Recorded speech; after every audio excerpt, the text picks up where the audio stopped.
This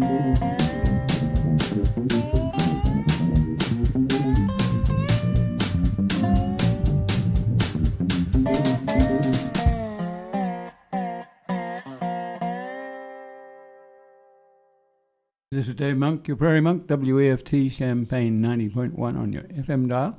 And we have a guest again today is Kurt Tucker. And he used to co-own the Verde Gallery, and we'll talk to him in a moment. But I wanted to say you just have been listening to Aretha Franklin. So in passing, we lost two greats this week, Aretha and Kofi Annan, who was Secretary General of the United Nations, and they both made an impact on the world. So I also want to remind you that there's an anniversary for the Historic Museum, the Cattle Bank on First Street, coming up next weekend, and we'll make another announcement about that at the end, but just think about attending that. Historic museums don't survive very well, so it needs all the support you can get. T.J. Blakeman is president, and he gives excellent tours around the city. So let's go to, I want to say that the Boneyard, if you go from University Avenue, has cardinal plants that are out in bloom at the moment, and they're rather wonderful. So if you're thinking of taking a walk or a run in the detention pond on 2nd Street, it's there. So now we'll transit to Kurt Tucker, who we had on last week. So we're going to do some things that are different. Perhaps include a little bit of last week. First of all, I would like to, Kurt, say something about the Verde Gallery, how I got to put it together, and when he moved out and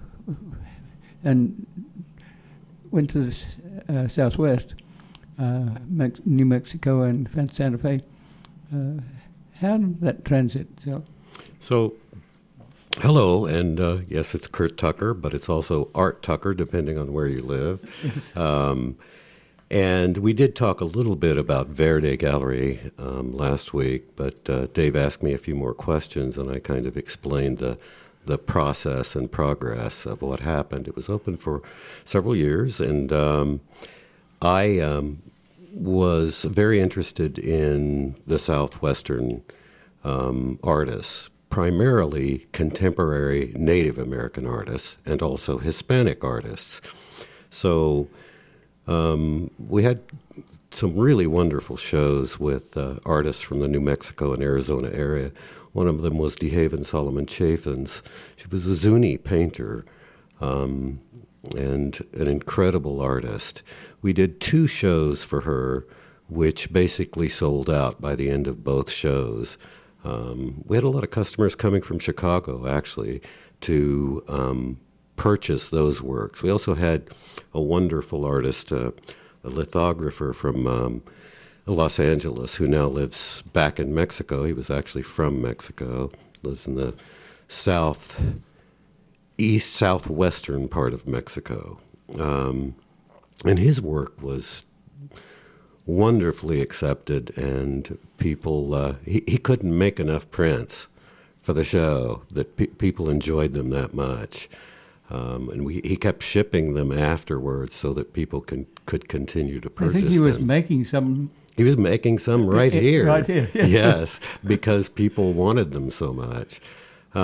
It was unusual art for this area, and I think people really related to it. It has that, the contemporary Native American artists. There's traditional Native American artists as well, and they do traditional sorts of work, passed through their ancestry, but there's contemporary Native American artists who are just wonderful throughout the Southwest. And that's what we were looking for. My business partner Karen and I both went out there at times to meet and convince these folks to come to Champaign and allow us to sell their work. You also looked at your own upbringing in Olney and brought people from Southern Illinois. I did, yes. There were musicians as well as That's right. authors. Musicians and authors. And music was a part of Verde all along. We had a wonderful monthly program where the local bluegrass artists who were I don't know if they're still around actually, because I haven't been here for so long, but Yes. what a wonderful, fantastic group of musicians who performed every month at Verde. So if you were looking at your gallery, you closed in the long run because you wanted to do other things. I did. I wanted to move on to do other things, and I actually, that's at that point is when I was doing some free things. I had been a therapist for a long time before Verde Gallery, and I wanted to just help people out online. So I was doing free stuff, and it turned into, as I mentioned last week, into an actual business that now I have a business partner, Mari Angulo, who is from Mexico, but also grew up in Albuquerque, New Mexico. So that business, after having gone out to New Mexico, Santa Fe, Taos, Albuquerque, quite a bit to look for artists, I had really enjoyed my time there, so I ended up moving there, and that's one of the reasons why Verde closed. I wanted to do some other things, and have lived there for almost 8 years, and it's a very interesting place.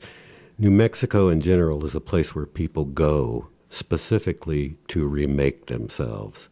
Not always successfully, but sometimes quite successfully. It was one of the states that didn't have statehood because they didn't want it for a very long time. It was a territory, and it has always been known as a place where people go to restart their lives and become something different. And it's still very much that.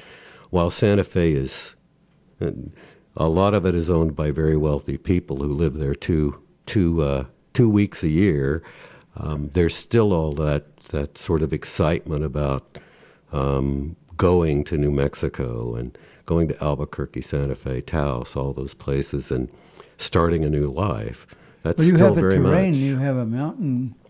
Santa Fe is area. right at the base of the Santa Fe National Forest and the mountains that are part of that. It's right at the base.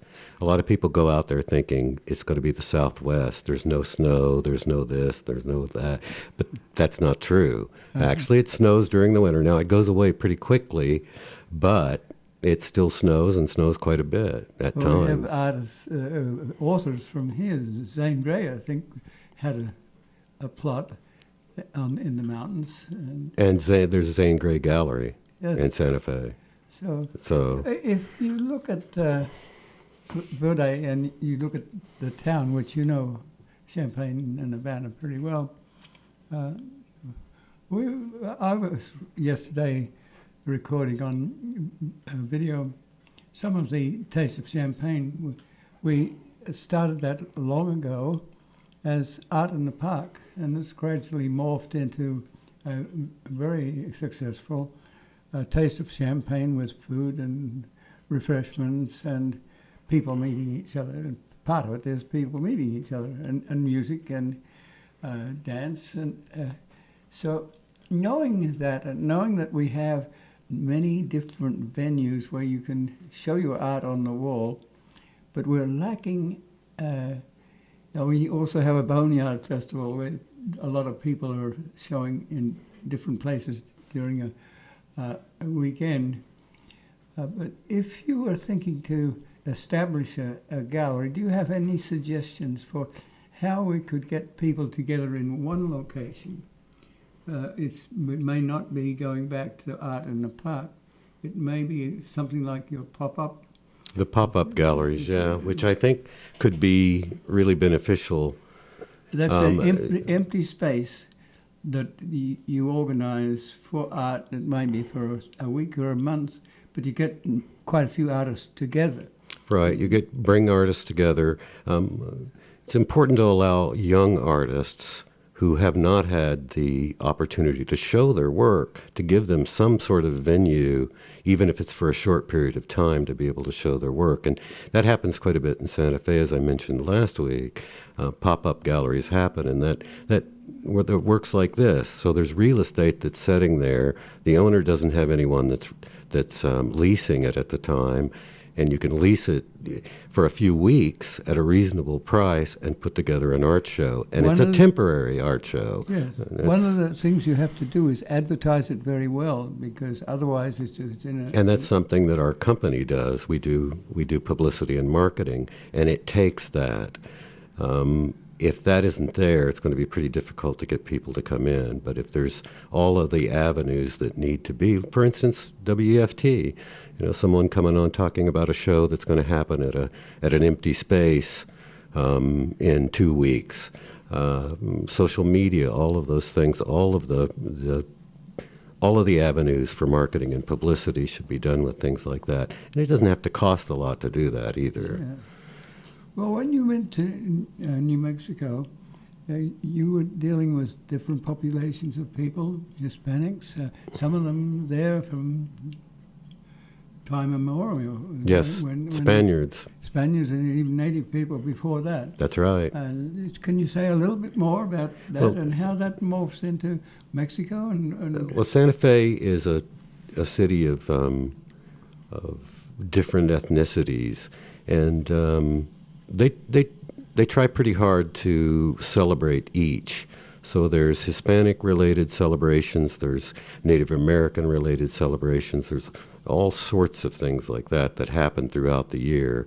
And they recognize that diversity as being a real strength. It's also a sanctuary city, and they got hassled a lot about that recently, you can imagine. So being a sanctuary city means that you don't stop people and ask them for their citizenship. That does not happen in Santa Fe. So you also said that New Mexico hasn't destroyed all its natural vegetation, so birding is quite a big deal. Yeah, one of the reasons why there are throughout New Mexico a lot of tourists is because the variety of bird life there is incredible. So that is a true draw for New Mexico. And that's tremendously important, because we need that genetic pool to continue.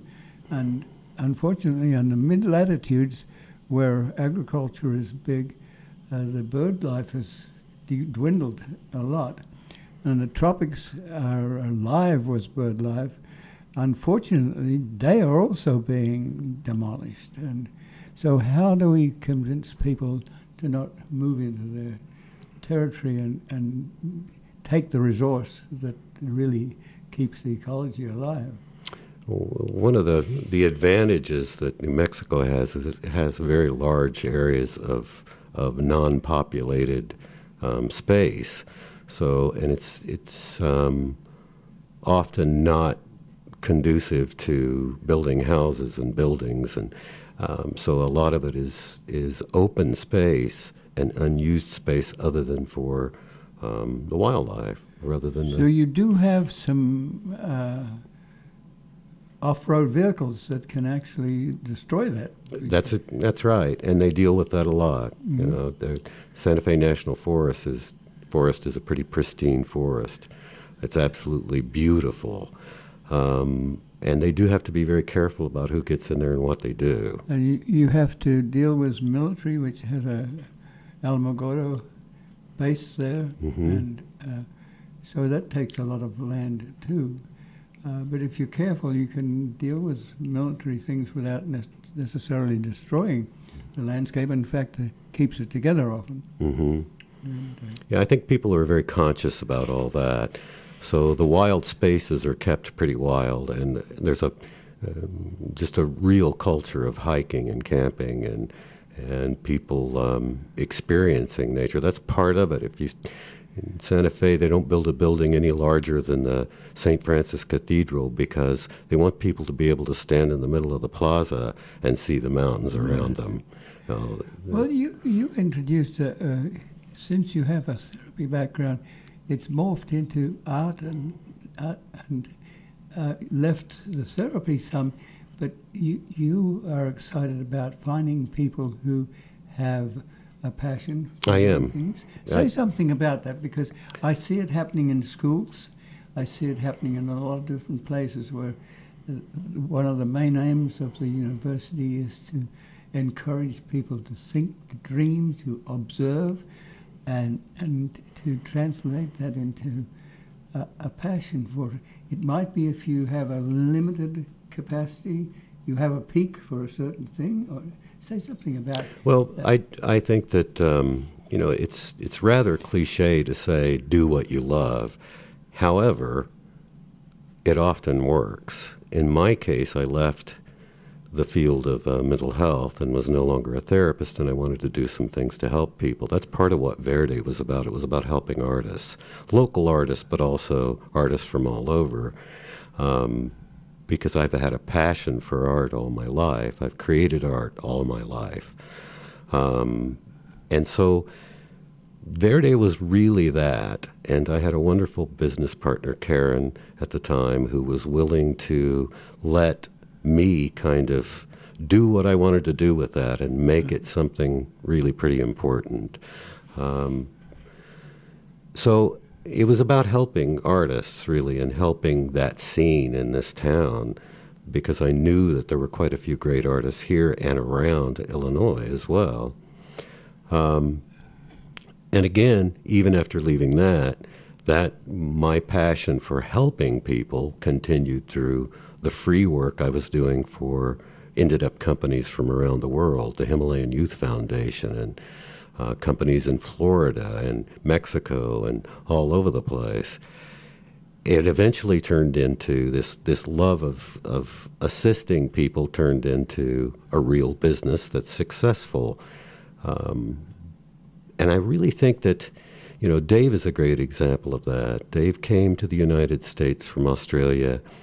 He was seeking out the prairie lands that he thought would be here, and they weren't. And Dave's passion to re-prairie parts of this state has flowed out to other areas, to other organizations, to the state itself.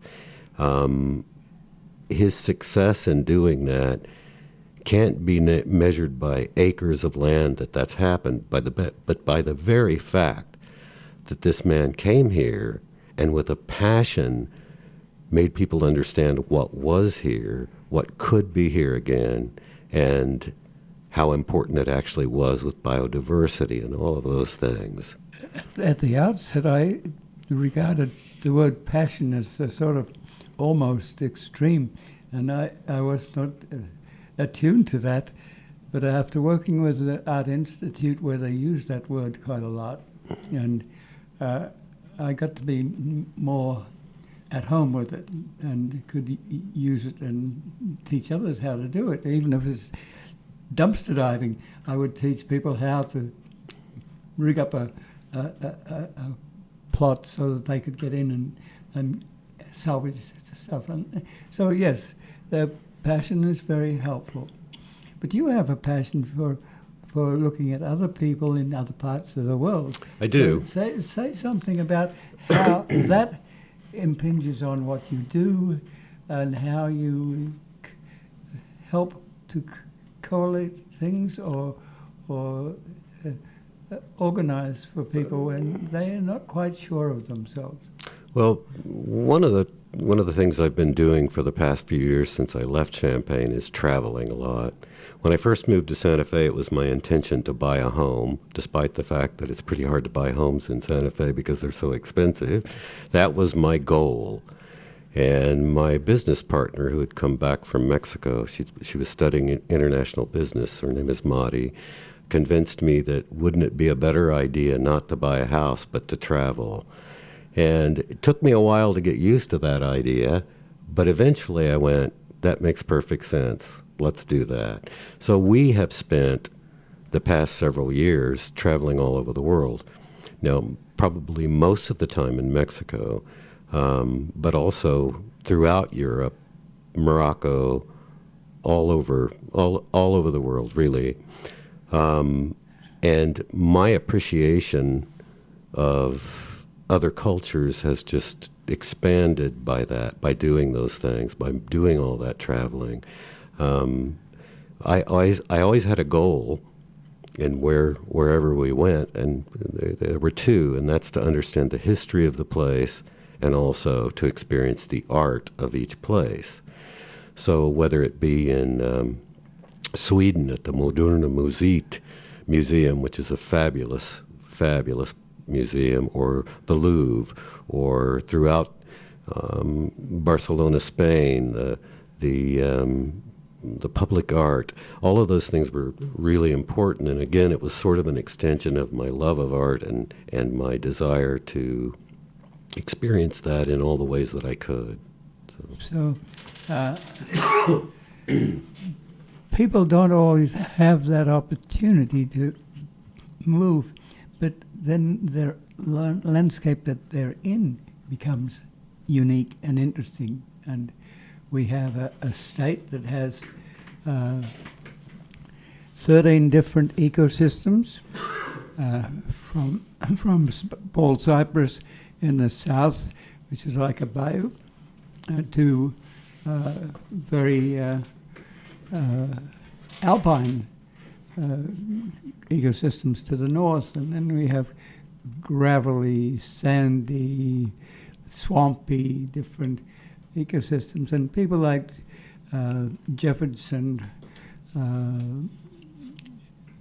his partner are in books, and you can visit. And tourists have enough time these days to be very interested in the places that they go to. So the little town we go into has a history because it's near a railroad, or it's so you start to look at the town and figure out, and those towns are changing because of internet.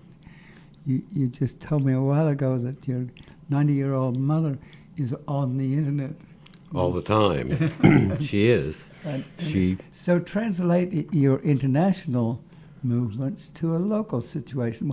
What do you find with a twinkle in your eye when you go back to Albany? What I find, mentioning a theater, that there was a theater. There was a theater in Albany, and it closed a couple of years ago, and that was a blow to the town.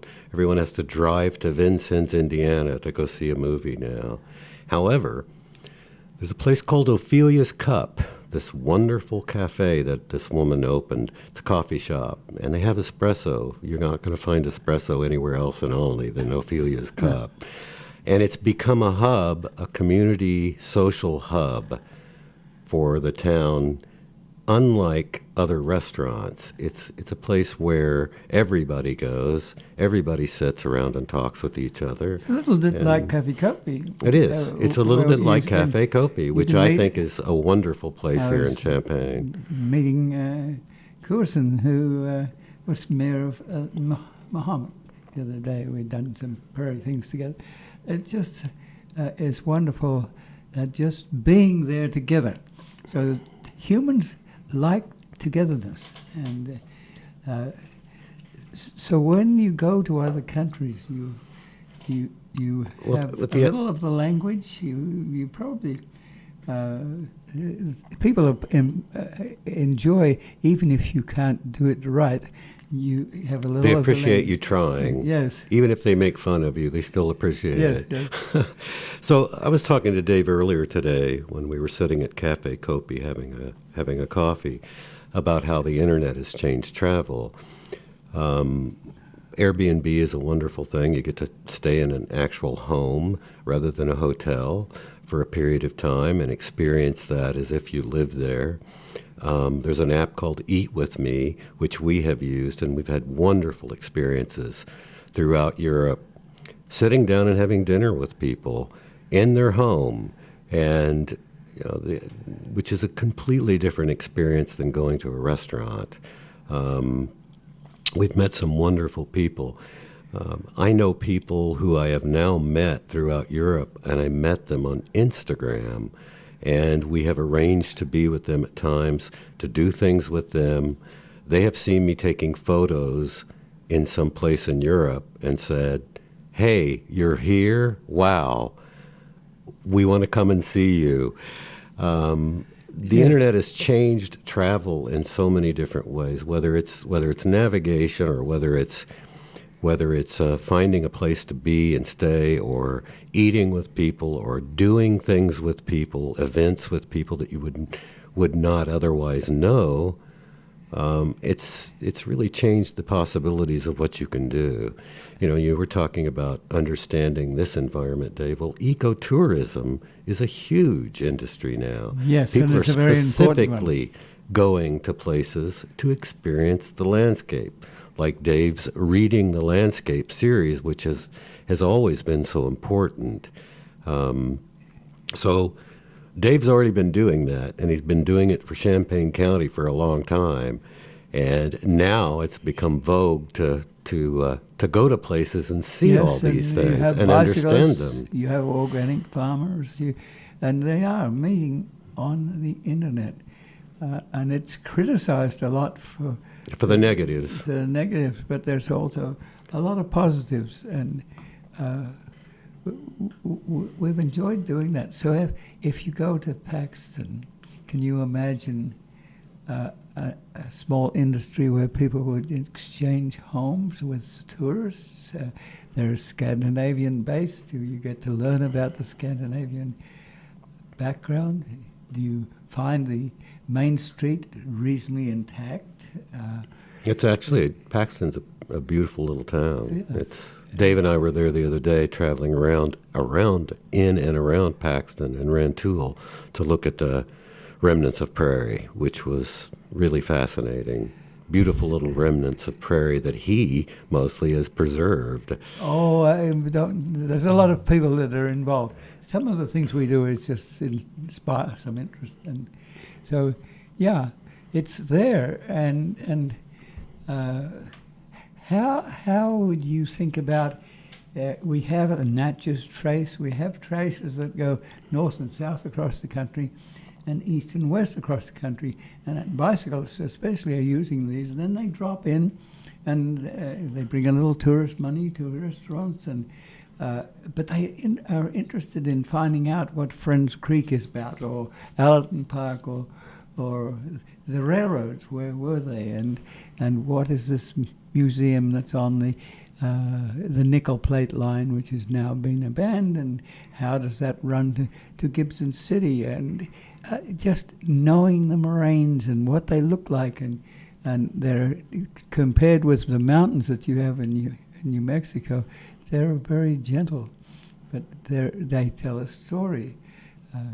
How can we encourage that? So as a consultant, how would you suggest we go from north to south to have a subsidiary trail that might be like unto a Natchez, but interact with it? I think that that section of Old 45 that you took me to, that you have prairie on the side, along the side, a beautiful patch of vibrant prairie, and then on the right-hand side was the pathway of the interurban rail that went between the little towns and cities of Illinois.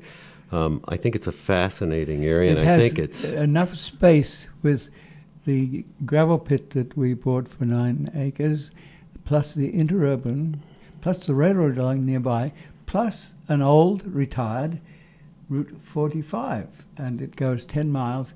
And one of the things we have to be careful to do is to not generate too many great dreams. We might have dreams behind, but the important thing is to do some local things that are doable in your lifetime, so that you see what you're contributing to and how it affects other people.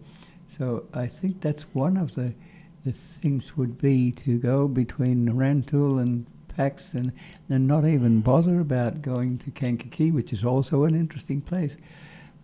So something that's doable. So then as a coordinator, as a person who, to some extent, I manage in lobbies, how could we talk to the Department of Transportation and Department of Natural Resources to reconstitute that 10 miles? I don't know. You made some comments to the fact that you work with not-for-profit organizations because sometimes that's more successful than working with. Right. And I think I noticed the other day that when you took me to that cemetery where there is really beautiful prairie, that whole section, that it was the Department of Natural Resources that's maintaining that. Yes. And I think that section, that 10-mile section of trail, given the right plans, the right people involved, the right kind of funding coming from various sources, I think that would be a true asset to the state of Illinois to have that route, that old Route 10, Yes. cleaned up, fixed up, reprairied as you've been doing, and I think it could be truly an eco-tourist, And it fascinating area. It ties into some east-west railroad beds that have been restored as rail trails. So there's a trail on what used to be called the Pumpkin Vine Line between Rantoul and the township area. 3 miles. It's just 3 miles, but it's being used as a trail. And there's open space that goes with yards and things like that. You also seem to have your finger on the fact that we need money to do these sorts of things. So you have found money to do some of these sorts of things. In some cases. To work with authors or... You know, say something more about authorship, because lots of people have information that would be wonderful for children to read. It might be written at a child's level. Well, we work with a lot of different authors, fiction and nonfiction. And authors are very dedicated people. They're good people to work with because they're so dedicated to what they do. And they would like their message, whether it be, again, fiction or nonfiction, to get out there. Books are wonderful learning tools. They know that, and they know that they're writing for a purpose. We work with a lot of authors. Some of them are first-time authors. Some of them are best-selling authors. They're dedicated people. Do they have to have 10 years to do a book? Sometimes. Or can the book come off that just fairly quickly? It just so what some people write music quickly. And people, that really varies. Some people, it does take 10 years to write a book. Sometimes it takes, less than a year to write a book. I've had a little bit of interaction with Cormac McCarthy, who lives outside of Santa Fe. You will probably remember the movie No Country for Old Men. He's an incredible writer, somebody I've appreciated for a long time. What he says, interestingly, is somehow these books get written in my head, and then I sit down, and it's almost dictated from my brain, and it doesn't take me any time to write the book. Yes, so there's authors that sit down to write, and their characters take off in a different direction than they expected. Yes. So there's a creativity in here. So does Santa Fe provide that sort of atmosphere where people like to find a I think niche? so. Yeah, I mean, it's artists. Often people go to Santa Fe because of the art, not knowing that there's probably more, if not as many, writers in Santa Fe as there are artists. The art is much more visible, of course, so they don't really know all these people who live in the hills who are writing books, and some of them, again, are best-selling authors. So now if you go to Mexico and you find people who are excited about climbing a mountain, I've been to Popocatépetl. I don't know, I'm not saying it properly, but there are high-rise volcanic mountains outside of Mexico City. And you see people living their lives in an interesting manner. What do you say to them? How do they leave their credentials? Is it oral? Are they going to sing or play music into another generation. I think the diversity of Mexico is stunning, and its creativity. I've spent quite a bit of time because of Mari in Mexico, and I know that many of your listeners are not going to need to be disabused of this notion, but some may. People in Mexico are perfectly happy being in Mexico. Many are very successful. Many are successful at making a good life. They have no intention of moving to the United States. And we see all that happening now. We hear about all this. And in most cases, these are not people that are coming from Hermosillo, Mexico, who want to move to Arizona or New Mexico or someplace. They have no intention of that. They're perfectly happy living where they live. Guatemala or they some are. other. They're coming from through Mexico, through terrible circumstances out of the southern part of in South America and various places. So that qualification that all these people are Mexicans coming across the border is not really actually true. I've spent a lot of time there, and I know a lot of people in Mexico who live very good lives in varying degrees of either wealth or poverty.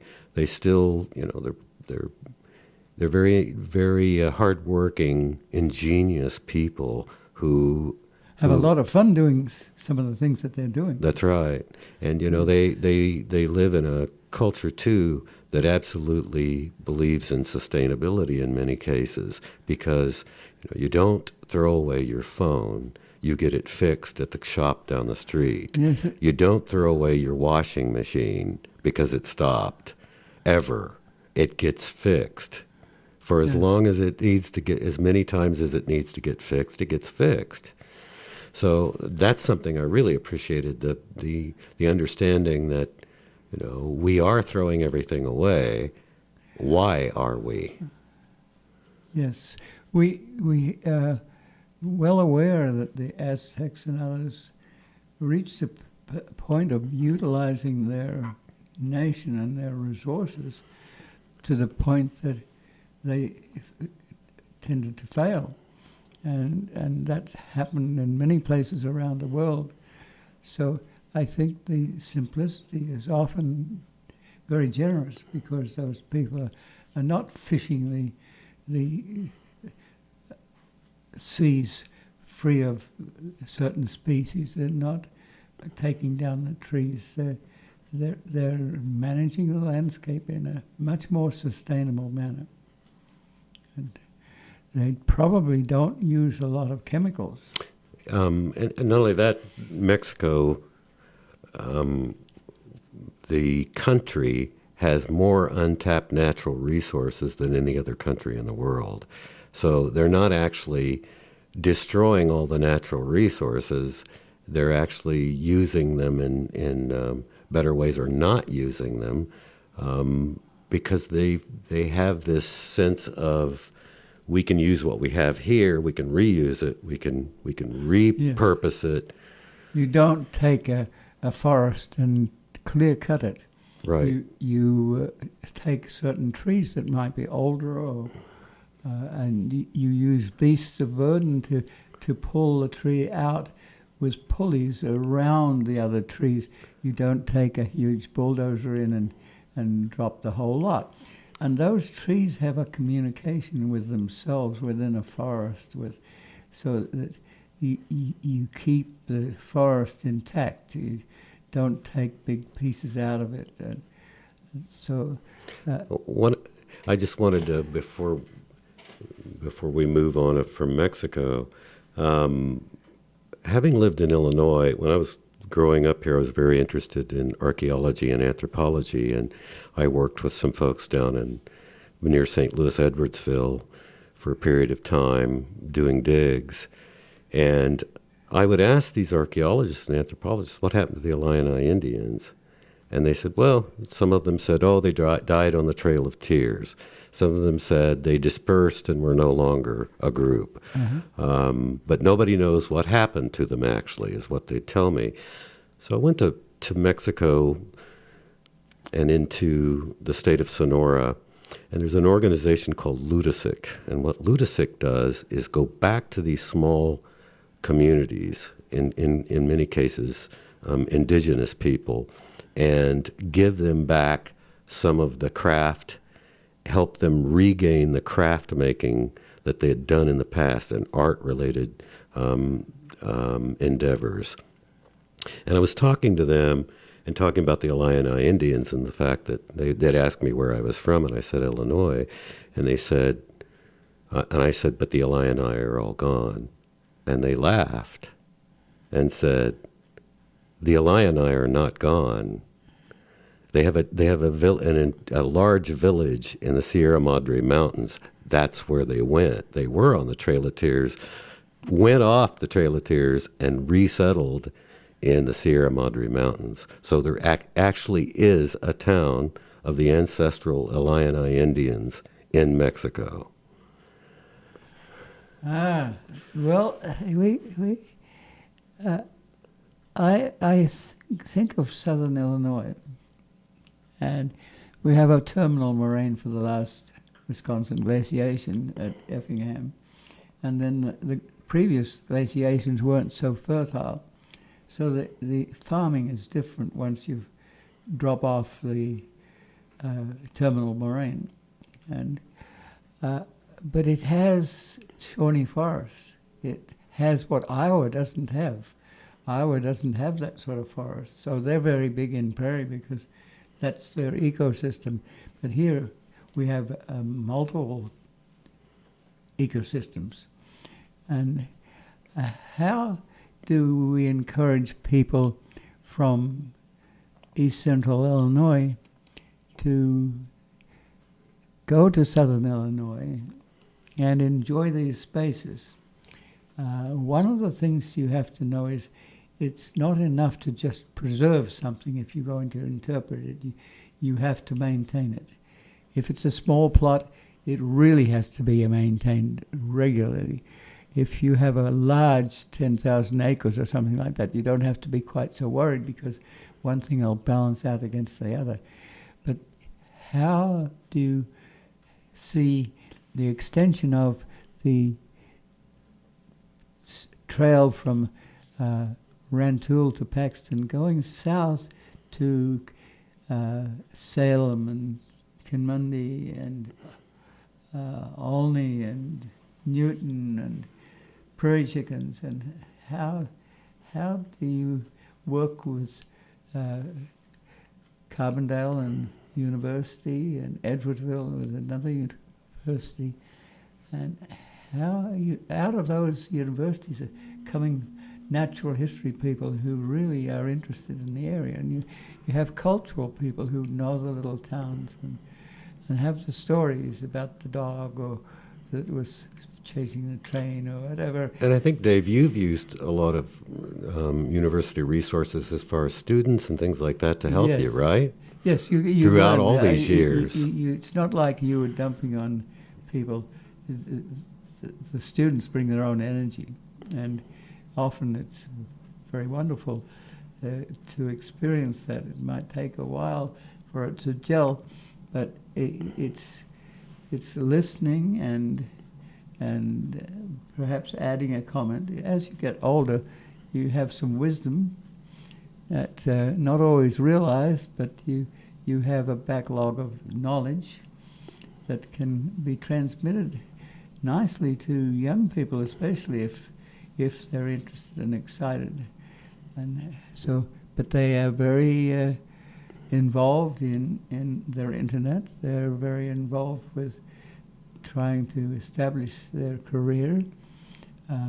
They want to be involved with music, and often they're fewer. Instead of having six brothers and sisters, they might have two. So they have more responsibilities for their parents and their grandparents, so they're going to live longer. How do you take that stew and mold it and help it? It seems to be you need visitor centers, perhaps, or kiosks or directions, and it's very costly. how? And I think that again comes into the state and people of means helping, the foundations, whatever they are, the nonprofits being involved. I think it takes a lot of organization, I think, to do that. Even starting a nonprofit is really tough. The paperwork you have to go through, that, Yes. Dave. You've gone through that. And there are various levels of it. You can have a fairly established not-for-profit like the Boy Scouts or the Red Cross, and you join an organization that's already established. Mm-hmm. But at the other end, you have one or two people, 3 or 4, that get together and they're not sure where to go. They may be into a field that they don't know about. They have to learn about it. So it's sometimes as loose as a goose. And so how do you encourage those people to get together? And does that mean that they have to come together in something like the Prairie State Conservation Coalition, which has been put together to bring these sorts of people together? I think it does, and it takes, you have to have a good board. You have to have a board that's actually interested in what's going on, Yes. and will also reach out for you to get funding. Boards can do that if you have a Yes. good board. Boards can also be involved, but sometimes boards are removed from Sometimes they are. Yep.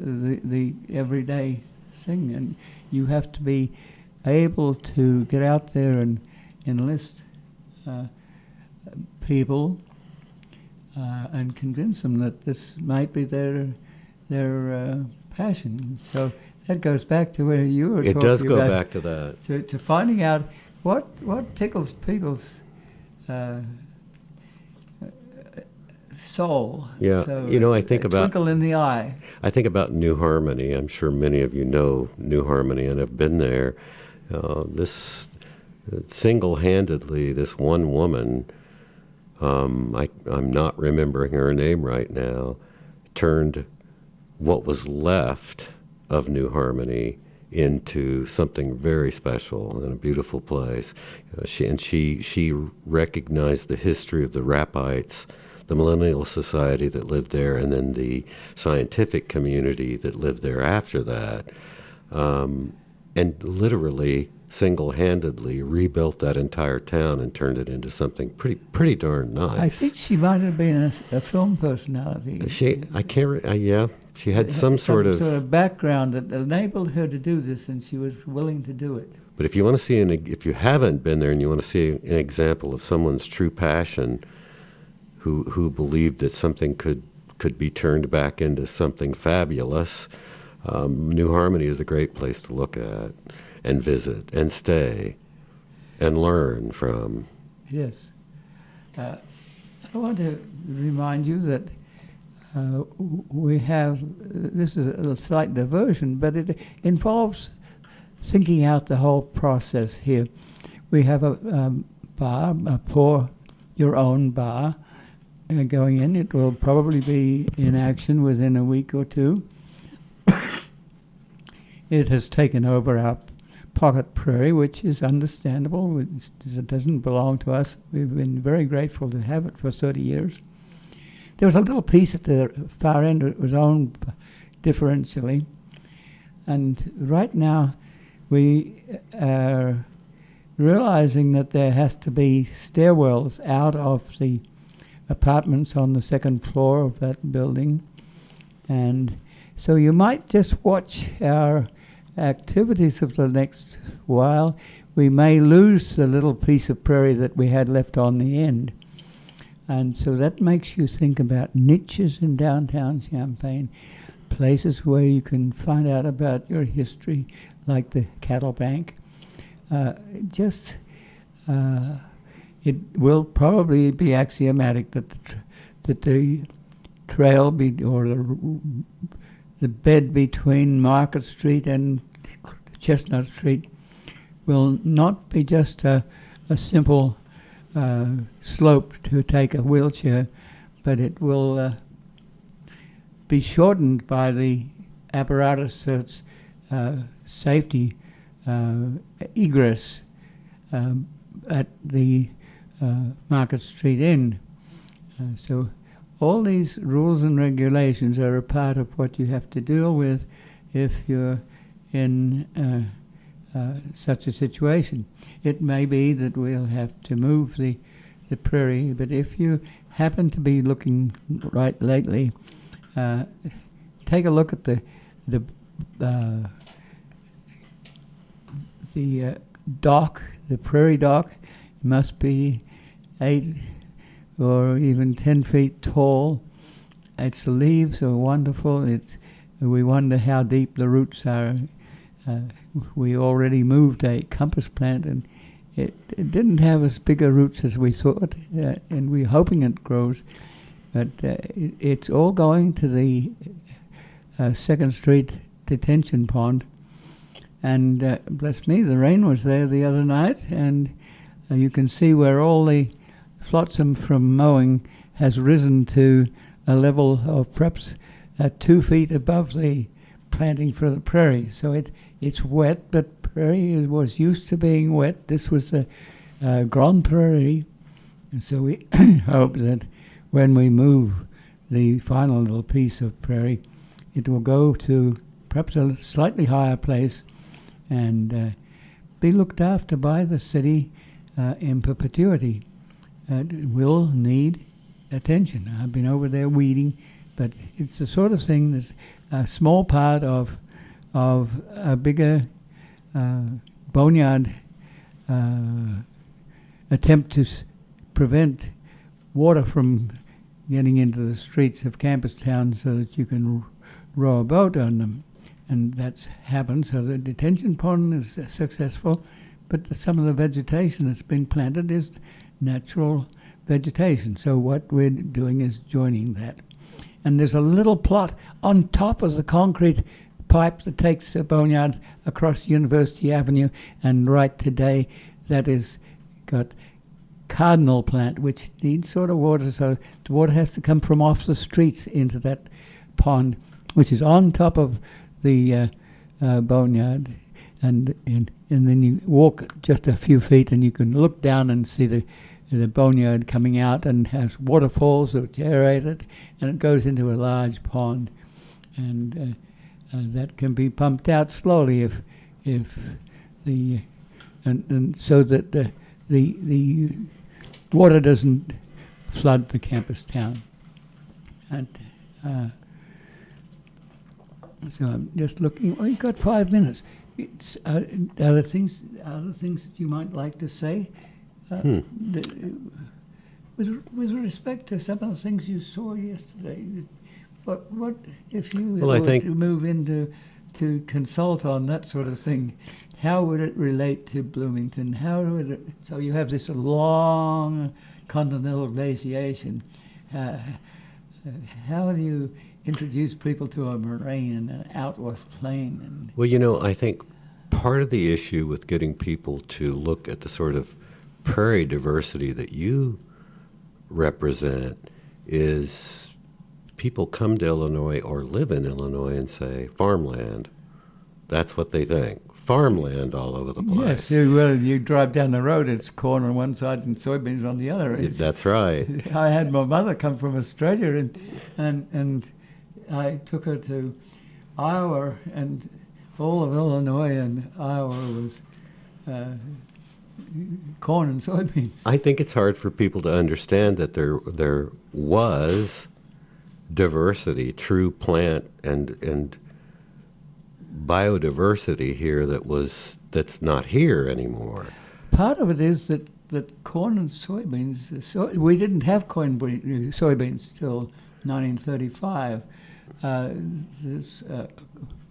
Agronomists were sent around the world to find the gene pool for glycine, which is a botanical name for soybeans. And so they had big ones, little ones, ones from the deserts, and eventually they put together soybeans. So by 1935, they had enough material that they could increase it, and now it's become a major income product for this community.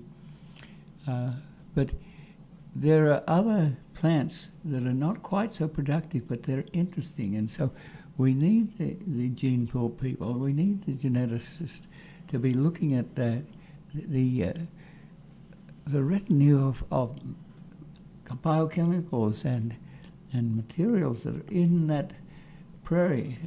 If we wanted to say to farmers, that soybeans you have to plant each year, and